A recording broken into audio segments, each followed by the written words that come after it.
Canada is done with Trump's tariffs, the ones he's enacted and the ones he's threatening to enact. NBC News reports Canadians are removing American liquor and California wines from their store shelves. They're pulling back on future visits to the U.S. They're pushing Buy Canadian to counter higher costs and spite Trump. And they are uncharacteristically brandishing unvarnished anger over what they see as a betrayal by a longtime friend. British Columbia's premier told NBC News, quote, "We're going to ensure that the Americans understand how pissed off we are, how unified we are, how committed we are to working as a country to stand up for each other." Joining us now is Canada's Minister of Finance and Intergovernmental Affairs, the Honourable Dominic LeBlanc. Welcome, sir. Good morning. Good morning, Mr. LeBlanc. It is good to see you. Do you see a path for restabilizing relations between the two countries? I hope so. I hope so. As your introduction said, Canadians are showing perhaps an uncharacteristic level of emotion or frustration, anger at what's happening to our economy. We think it's unjustified. If you look at how the two countries going back to Ronald Reagan have operated in a free trade context and built an economic and security partnership that we think should be the envy of the world at a time when the world is getting more complicated, when China represents a significant threat to our economy and our security. More than anything, we want to work together in partnership with the Americans like we have for decades. So Canadians are frustrated that these tariffs are being imposed on us. The government of Canada obviously responded, retaliated, as we said we would, and imposed our own retaliatory tariffs.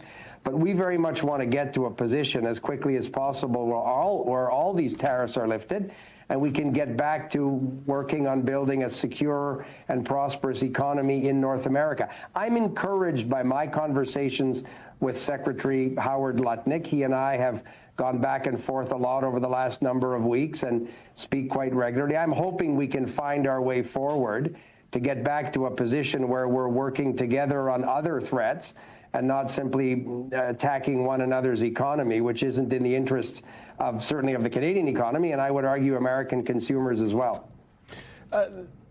Minister, the problem, though, the challenge that we have in this relationship right now is not, born out of something that Canada and the United States have been fighting over for a long, long time. It is born out of the peak of one man who, for whatever reason, has it out for Canada. I want to play for you Donald Trump and what he had to say about reciprocal tariffs on Friday. That really kind of goes to Alicia's question about, well, is there room to work things out? Let's listen. Canada has been ripping us off for years on tariffs for lumber and for dairy products. 250%. Nobody ever talks about that. 250% tariff, which is taking advantage of our farmers. So that's not going to happen anymore. They'll be met with the exact same tariff unless they drop it. And that's what reciprocal means. And we may do it as early as today, or we'll wait till Monday or Tuesday. But that's what we're going to do. So where do you work with that guy? Well, it starts by respecting the government the Americans elected. President Trump won the election in November. He chose his cabinet secretaries. Our obligation as a partner government, as a G7 partner, as a NATO partner, as a NORAD partner, as a free trade partner, should be to work with the government the Americans have elected. Our job is to defend and build the Canadian economy. We think that there's ample room where those two lines intersect. President Trump's comments about dairy, for example, go back to the U.S., Mexico, Canada Free Trade Agreement, CUSMA, which he negotiated in his first term and signed and said was a fantastic agreement. All of the measures that he's now saying are unfair were measures that he agreed to in a free trade agreement that he renegotiated with Canada and Mexico less than 10 years ago. So my conversations with Secretary Lutnick make me think that if we work together, we can find a way to get Canada and Mexico, I think, maybe of the same mind, in a position where the global tariff, reciprocal tariff decisions that Mr. Lutnick and the president will make in early April, we hope can accept that because of the CUSMA agreement, happy to discuss improving it, happy to discuss reviewing it with the Americans. We've said that if they want to review the CUSMA agreement or discuss things that they don't think are working for the American economy, we too have a list of things that we'd be happy to discuss.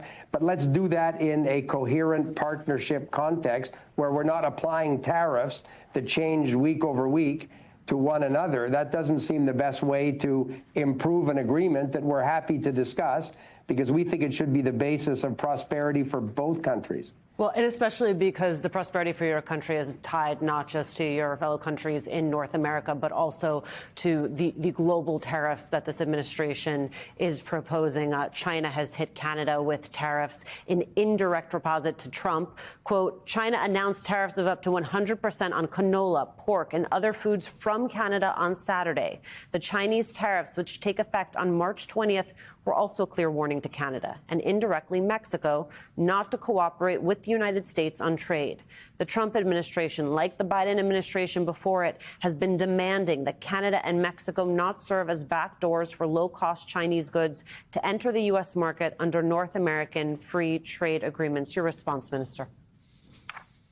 So we agree. There's an area where we entirely agree with the American administration, with President Trump, with his predecessor, President Biden, and his administration. China cannot use Mexico, or our concern obviously is Canada, as a way to dump from their non-market economy goods into North America in a way that violates the spirit and the letter of the free trade agreement. So we, in the Biden administration last fall, matched 100% tariffs on Chinese electric vehicles. We matched steel and aluminum tariffs that the United States brought in against China. What you saw there was the Chinese response. They're going to retaliate against Canada. That's fine. We'll support those industries and do what's necessary to ensure. I represent the east coast of Canada. My district, they'll be fishing lobster and snow crab in the Gulf of St. Lawrence soon and selling it to Boston. This is the kind of trading relationship that's important. Some of that seafood goes to China. So these are challenges for us. I said to Secretary Bessent earlier last week that if he wanted to have a conversation about how Canada, Mexico, and the U.S. could work together and put the appropriate tariff measures against China to deal with their dumping into the North American economy, we would be all in having those conversations, and as much as possible doing it, the three of us together. That's the way we can build a strong North American economy. But you're right, the Chinese will retaliate. But we think it's more important to be a reliable partner for the United States and Mexico, and we'll deal with the Chinese as best as we can. But we're a lot stronger dealing with the Chinese if it's Canada, Mexico, and the United States than sort of having them play one of us against the other two. That would not be a good scene either. Minister, that point is an excellent one. The idea that you have China, coming up against the unified efforts of Canada, the United States, and Mexico.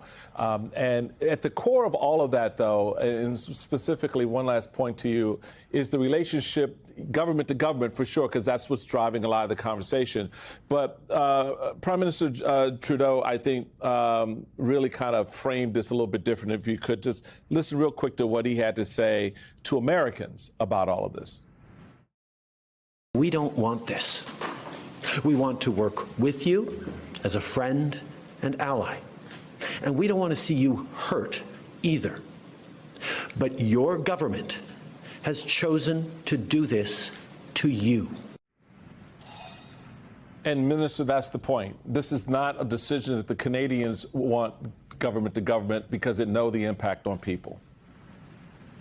And you're right. We obviously worry about Canadian exporters, Canadian jobs, the cost of living in Canada. But because we have to, as a sovereign, proud, independent country would, retaliate or respond to this with our own tariffs, you can see how it becomes quickly a race to the basement. And the people who will pay the price are consumers in in your great country and consumers in Canada. The Prime Minister, I think, reflected, I was thinking about this coming down to the studio in Ottawa this morning. I don't think there's one Canadian that doesn't have a personal connection to the United States. I studied there. I have cousins that live there. I visit the United States all the time. I live in a border province. But the relationships, like in my province on the east coast of Canada, New Brunswick, on the New Brunswick Maine border, literally they have volunteer fire departments that work together and come across the border if there's a fire. The relationship is economic, it's personal, it's familial, it's ideological. There's so many of the same values have bound our country together. In all the biggest conflicts in the world, we've stood together. And that's why this is so difficult for Canadians to understand. In your introduction, you talked about premiers, our equivalent of governors, using the provincial liquor stores to take American wine and booze off the shelves. It's a symbolic thing that sort of expresses the frustration, but you can see why this is difficult. It's difficult for Canadians, it's difficult for our economy, and I hope our American friends realize that, as the Prime Minister said, we want this to be over as quickly as possible so we can work together on security issues, environmental issues, challenges like China. This is much more constructive than figuring out a way to try and vandalize some sector of the economy in North America. All right. We really appreciate it. Finance Minister, Honorable Dominic LeBlanc, thank you so much. For the second time in 2 years. Have a great Sunday. Thanks for inviting me on the program. You got it, my friend.